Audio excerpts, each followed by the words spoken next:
So we have a question. We have a very good question. It actually comes from one of my students. He is honored into the idea of being a seafood, being a teacher.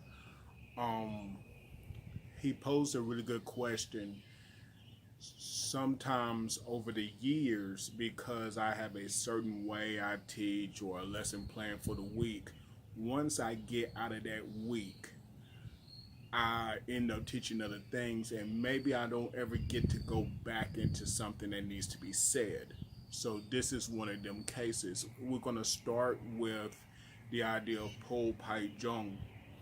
And when you start with Po Pai Jung or that knowledge, you don't start with talking about double hands already, as most people in Wing Chun would think.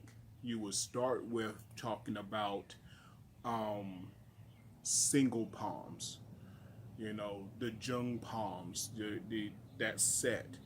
So you go with the single palms, work into the double palms, then you understand the theory and the knowledge behind it and the secrets that come with it.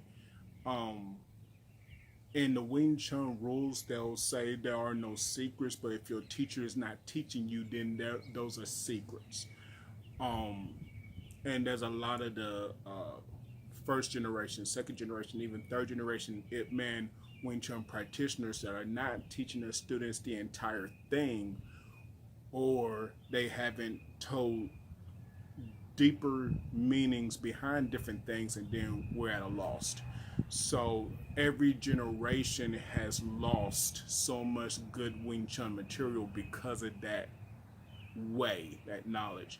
So I'm gonna start with Jing Jeung, and we're gonna roll from there. If you want to, you can start uh, at two, and then let's go.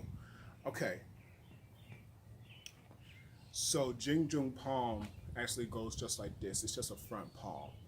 Um, it You should have it where your fingers stand erect up, and you don't want your thumb like this. A lot of martial arts schools and sciences, they have your fingers like this or your fingers like this. You can cause arthritic problems in your hands because of that. Even if you decide to just hit with the palm, there are accidents that can happen. So we want to keep our hands just like this. The thumb is on the side. Okay, the thumb is completely on the side. That way, when you hit with the palm, you hit with a good palm. Okay. Also, there's a secret as to why we have it like this, and I'll tell you about that later.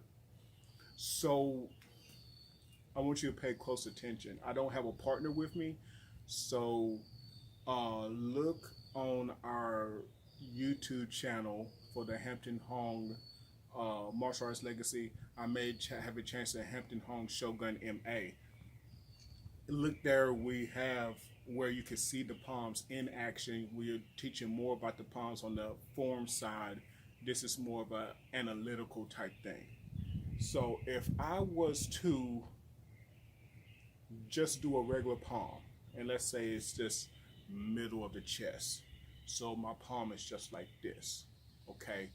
This shoulder is not all the way up, it's actually low. Why would I do this palm? Actually, I'm gonna be honest, if the person is close by me, the palm ain't out like this. This is the idea of you're actually pushing somebody all the way completely back. So the form is telling you, and I'm rolling this up because I want you to see my shoulder action and stuff. So the form right here, when it comes back to Wu, this is actually the set point of how the palm is. Now, if someone is closer to you,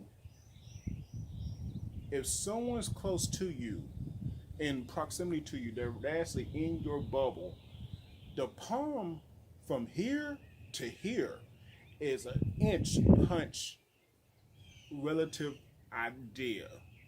You're not really punching, but you get what I'm saying. When you talk about 1 inch punch, everybody wants to know about the 1 inch punch. What about the 1 inch palm? 1 inch palm, a lot of times it's much more deadlier. So, when you talk about Fa Jing, when you talk about all these different skills and legends and myths about the palms, then the palm actually has a much deadlier secret history than the punch. You could kill somebody with a punch. You kill somebody 10 times more with a palm. So if you're from right here at Wu, for example, in the form, this is as much as you should do. And look what's happening. This is what I call the Sanshou arm set. Now, or I could say vector. Maybe vector is a good word. So what I mean by that is that if I turn my hand over, this is Sanshou. I'm only going as far as how a short Sanshou should be. If I punch all the way out here and dropped it, I have this to protect my ribs and stuff like that. If I turn around and do this, this is a palm. So I may do this from a Wu point here because I may be either one, trapping someone's arms, or two, I could be protecting myself. And with this short distance from a Sanshou point where it would be, from Wu here, this is enough. So, okay, like I said, from Wu, I'm going to only go as short as a Sanshou reference here. Now, that's because I have this protection, and if I'm in close proximity, this is all I need. Notice the position. So here, and I can still cover and push at the same time. I don't want somebody to come back on me, be able to hit me, and I want to control all ideas, right? Also, let me clarify one more thing. Just because they're Popeye Jeung palms does not mean you gotta push someone all the way out. Because we learn double lop sao, or we learn lop sao, we can use these palms to have a set point of where to grab. This could be the belt loops around the pants, or the belt itself of the pants, and this can be a position holding the person, trapping them, and having the palm on them. I can grab and throw them down, so it can become a takedown. You don't have to push someone out every freaking time. Does that make sense?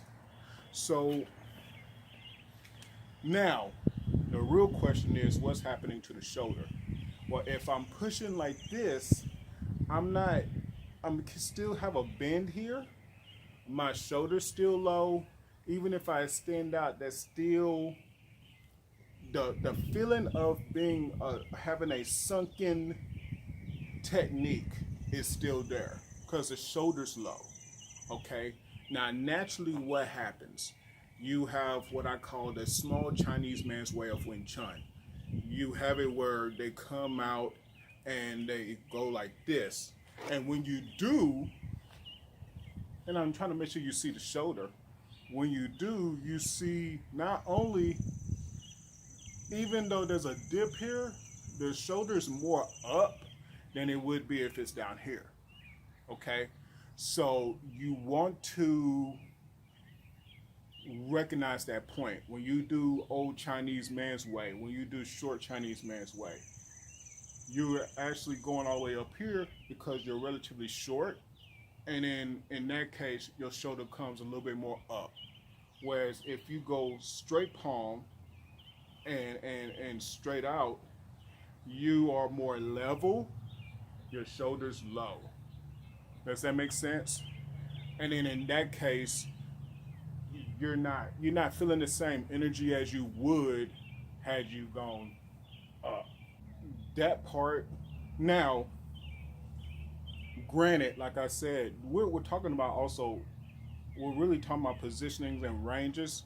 So if I want to keep low, I can do a technique like jump side, for example, and push off and have a low technique straight in. This is still Jeung.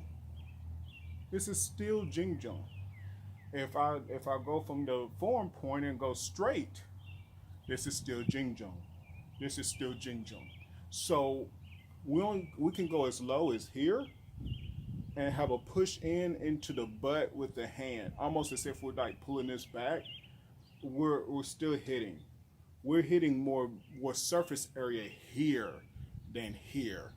If I go up here, recognize I'm doing chin, forehead. I wouldn't relatively say nose. You know how every martial art talking about they can push the nose up, jam it. We're not trying to do that here.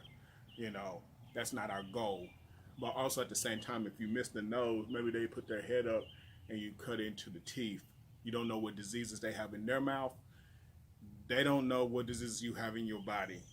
I wouldn't recommend it. You know, that blood swapping. So there that is as far as Jeung is concerned. If there's any more questions to this, please refer back to this video. There's the Jeung video for the form, and then look at the Jeung palms in action, like Jing Go Won Jong. It's in our video set videos.